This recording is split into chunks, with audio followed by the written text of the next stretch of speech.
I think the honeymoon period is over. We've had 6 months of playing around with ChatGPT and Midjourney. We now need to make some serious decisions. It's actually a utopia or dystopia decision. The good news is, the truth is probably somewhere in the middle. We decide where we want to err on the side of. And I've identified, so far so good, I've been interacting with a lot of people online. Some of you might have seen my posts. There's at least 9 issues that we need to think about. And not all of them have a partner. In other words, I think 7 issues have both a utopia and a dystopia. And there are 2 issues which, far as I can tell, is only a dystopia. These issues are not equally probable. In other words, and they're not mutually exclusive. They can probably all go together in one go.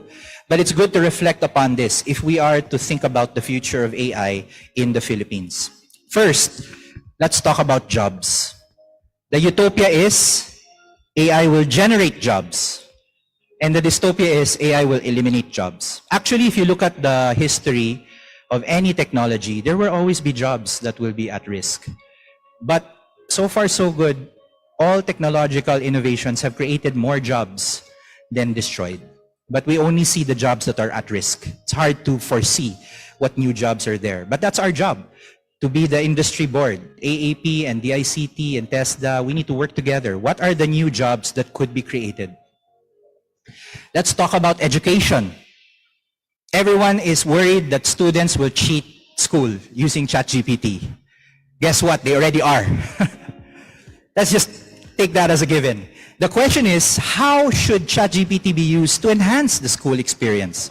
I was conducting a workshop at a major university about a week ago, and guess what? Professors and teachers are saddled with so much admin work that they can hardly keep up with the teaching load, and worse, they can hardly keep up with the research load. We need these people to research. So if you think of schools as having 2 jobs, knowledge production and labor production, both are at risk today. But AI could help. How do we do that? Remember, these models were trained on knowledge, more knowledge than you will ever be able to study in your life.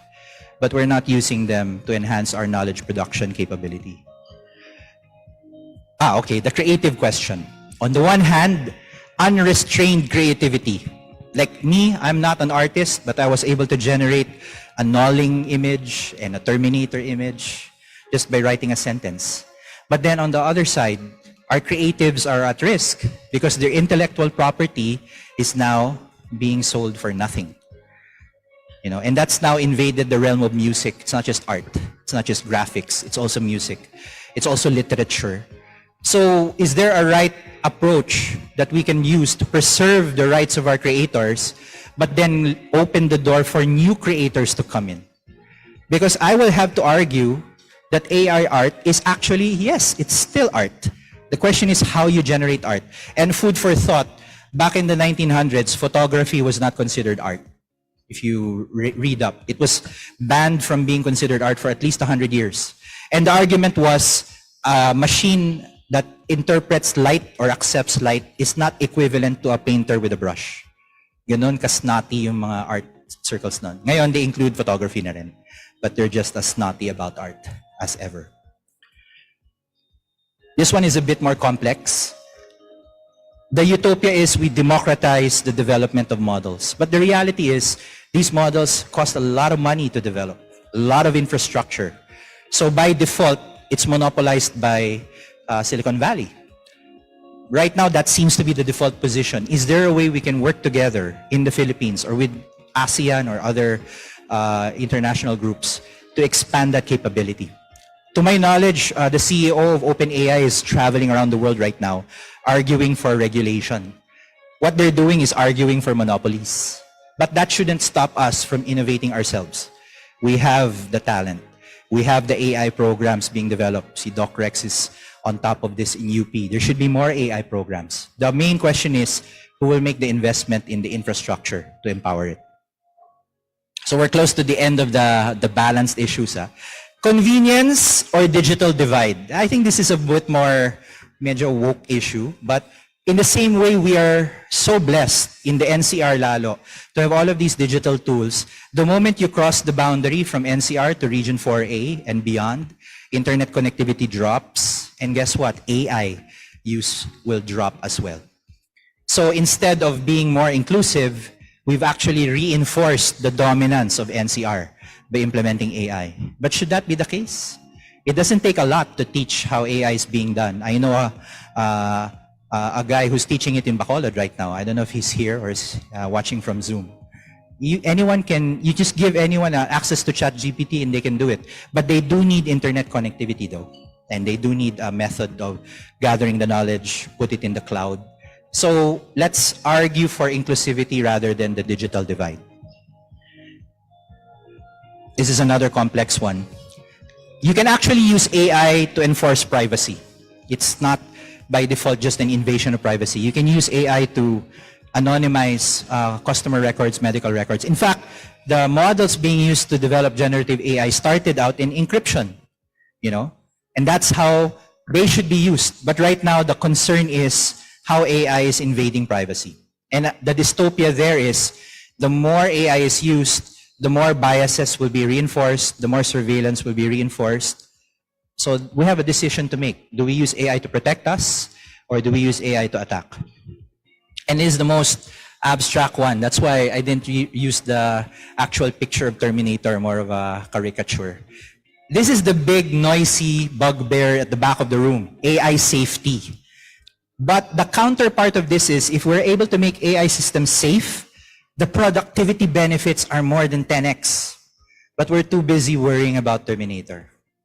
I'm not saying Terminator won't happen. But when are we going to have a mature conversation about automation? Automation is not a new topic. AI-driven automation, even better. So we're done with 7 issues. I want to conclude with 2 issues, which so far I haven't found utopia for. One issue is disinformation. I can't find an alternative. Right now, there aren't enough tools that can detect fake news. AI fails in that respect. But you can use AI to create fake news. In fact, it has been done. So this is a problem that we need to address. And lastly, the climate question. People don't think about climate too much. But these GPUs suck a lot of power. They're also being used in crypto mining. If you add up all of the power consumption of Ethereum and Bitcoin, it's bigger than Iceland. And now we're going to add to that problem by using GPUs to develop AI. I don't see an alternative at the moment. Maybe a better chip. So that's where the hardware people need to come together and figure it out. I want to close with this slide. This is a 2022 State of Tech Talent Report.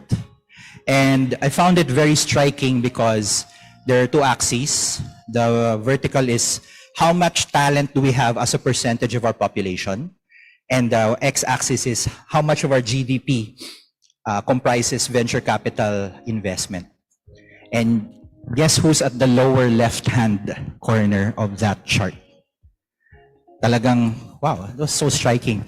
In other words, we are the last place the world will look to for tech talent, and we are probably the last place VCs will look to for tech investment compared to the utopia of Singapore and Israel. But this is 2022, and this is before generative AI came out. So I'm challenging everyone here to prove to me that our position on that chart is wrong. Thank you very much, and I hope you enjoy the rest of the conference.